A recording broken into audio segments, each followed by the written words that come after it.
Bonsoir, il est 19h18, bienvenue dans votre local de Montpellier. Et l'on commence ce soir par la polémique suscitée par la journée de Jérusalem.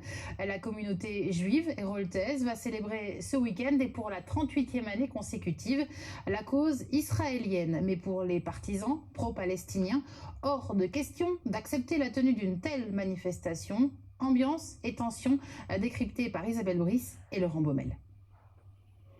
Montpellier est la seule ville en France où la communauté juive fête chaque année la réunification et la prise de Jérusalem-Est survenue en 67. Une manifestation dénoncée régulièrement depuis 2011 par BDS 34, un comité antisioniste. C'est une journée de commémoration politique de la victoire israélienne qui a occupé l'ensemble de la ville de Jérusalem le 7 juin 1967.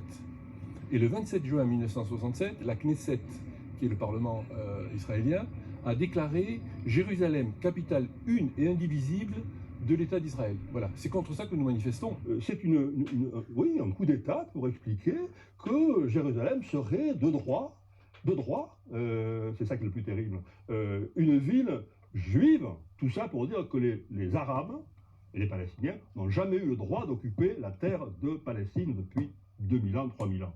C'est là où c'est un débat de fous furieux qui ne peut provoquer que des désastres, de la guerre civile et internationale.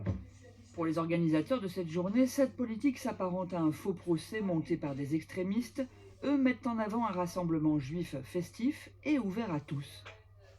Il y a un attachement très très fort des juifs du monde entier vers cette ville de Jérusalem. Donc on la fête et on l'honore. C'est pas d'aller discuter politique ce jour-là spécifiquement. Maintenant, si des questions nous sont posées au plan politique, on y répondra, mais c'est pas le but de la journée. Depuis 38 ans, les responsables politiques locaux participent à la journée de Jérusalem. Georges Frêche a toujours soutenu cette manifestation associative.